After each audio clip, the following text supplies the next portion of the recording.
on your knees, boy! Get on your knees, boy. You're not going anywhere until I say so. The TSA supervisor's voice echoes through the busy airport terminal as 64-year-old Master Sergeant Franklin Washington stands frozen at the security checkpoint, his Purple Heart visible on his military jacket. Franklin Washington had walked through thousands of airports during his 30-year military career, but none had ever felt as hostile as Atlanta International that Tuesday morning.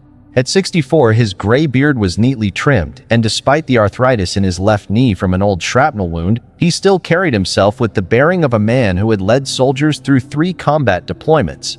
The airport was packed with the usual mix of business travelers and families, their conversations creating a constant hum of background noise. Franklin stood in line at the TSA checkpoint, his carry-on bag containing the carefully folded flag that had covered his father's casket just 2 days earlier. He was flying home to Memphis to bury the last connection to his military legacy. His father, Sergeant Major Robert Washington, had served in Vietnam and had taught Franklin that the uniform meant something. That service to the country was the highest calling a man could answer.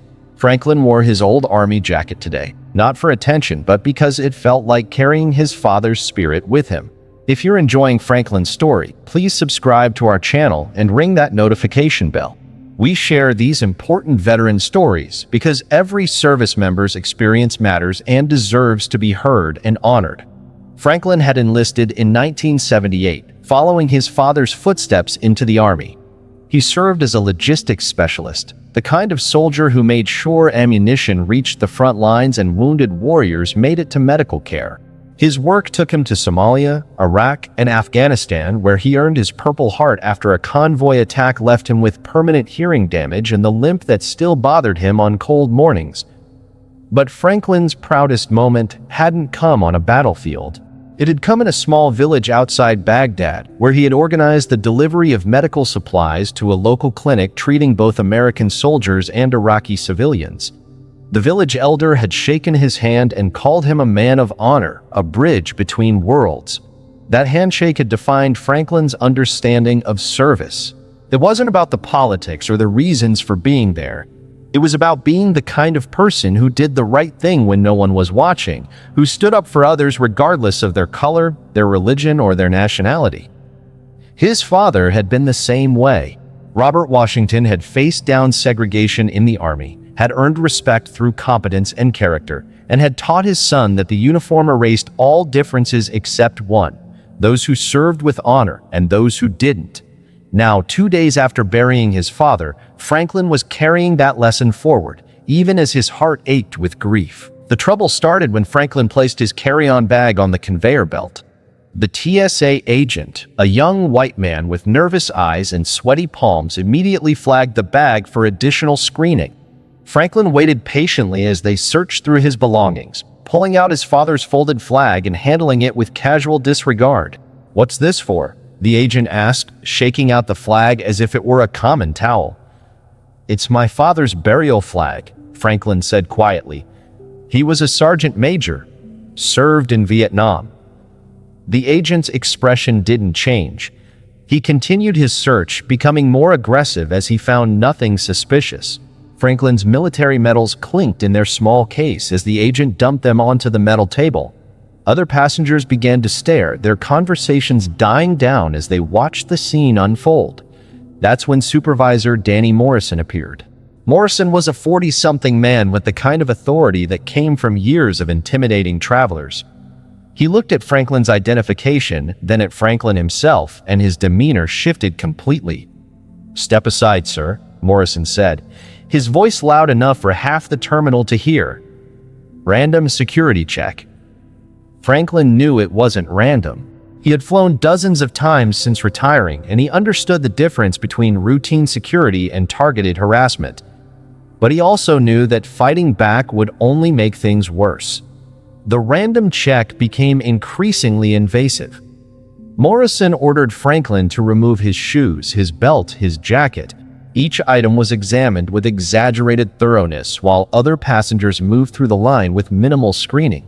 Franklin's military bearing never wavered, but inside, he felt the familiar burn of injustice that had followed him throughout his career. "Something's not right here," Morrison announced to his team. "This guy's acting suspicious." Franklin hadn't said a word beyond answering direct questions. He had followed every instruction with military precision. But he was black, he was traveling alone, and apparently that was enough to make him a threat in Morrison's eyes.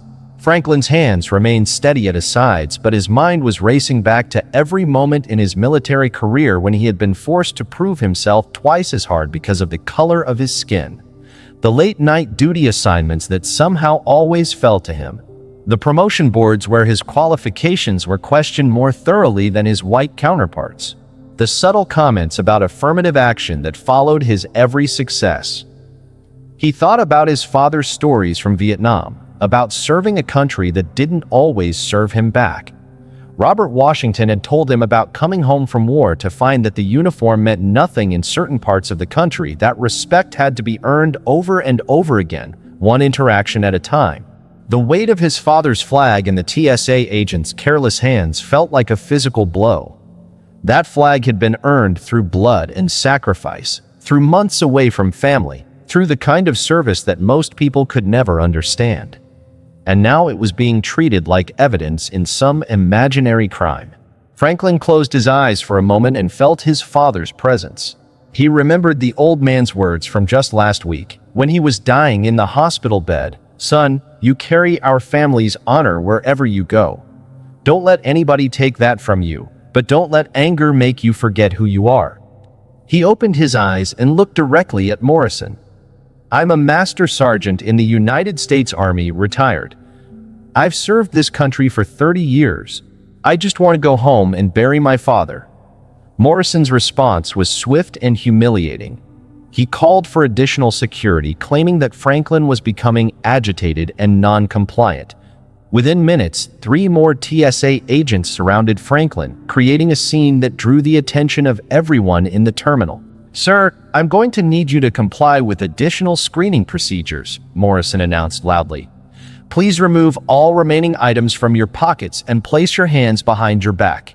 Franklin felt his chest tighten. He had been through combat, had faced enemy fire, had made life-and-death decisions under pressure. But standing in that airport, surrounded by people who saw him as a threat rather than a hero, he felt more vulnerable than he had ever felt on any battlefield.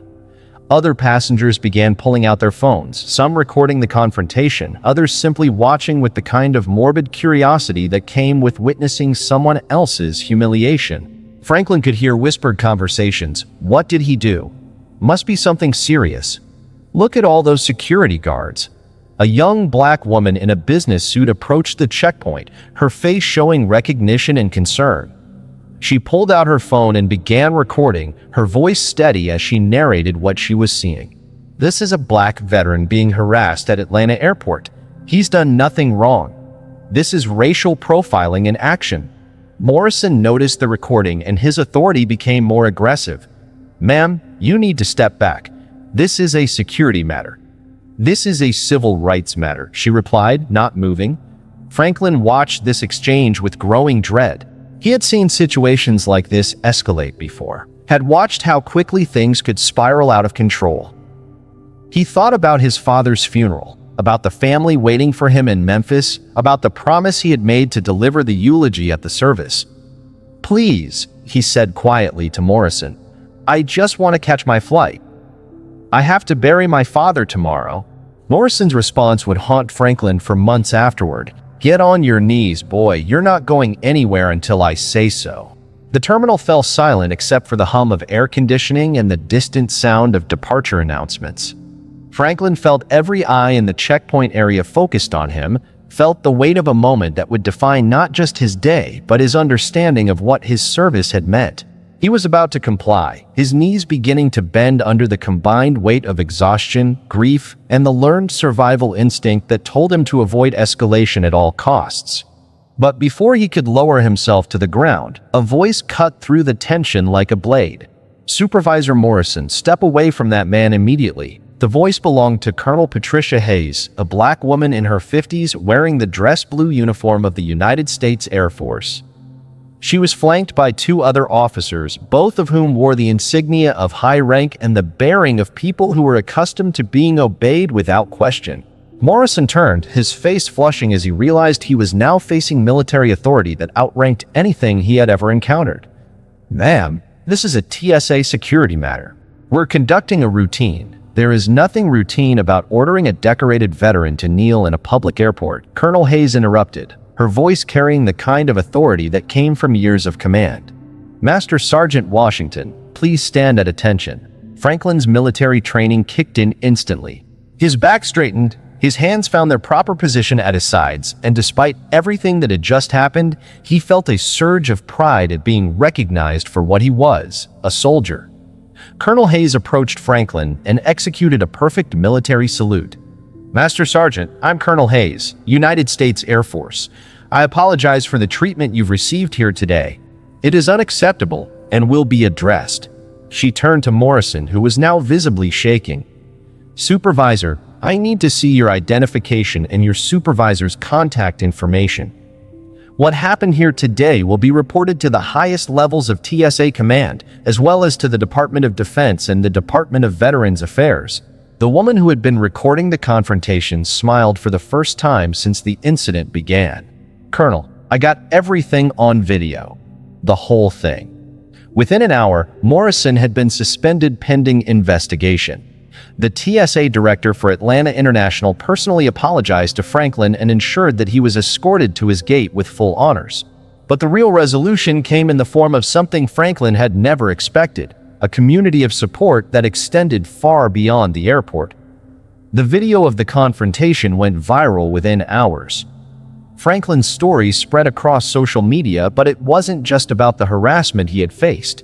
It was about Colonel Hayes and her officers stepping in, about the young woman who had recorded the incident, about the dozens of passengers who had stayed to give witness statements supporting Franklin's account. The military community rallied around Franklin in ways that restored his faith in the brotherhood he had served. Veterans from across the country reached out with messages of support. The American Legion chapter in Memphis organized an honor guard for his father's funeral. The VFW started a scholarship fund in Robert Washington's name. But perhaps the most meaningful response came from an unexpected source. 3 days after the incident, Franklin received a call from a young TSA agent named Marcus Johnson, a black veteran who had been working at a different checkpoint that day. "Master Sergeant," Marcus said, his voice thick with emotion, "I wanted you to know that what happened to you changed everything for me.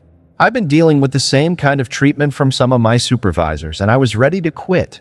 But seeing how you handled yourself, seeing how the colonel stood up for you, it reminded me that we belong here too. We earned our place."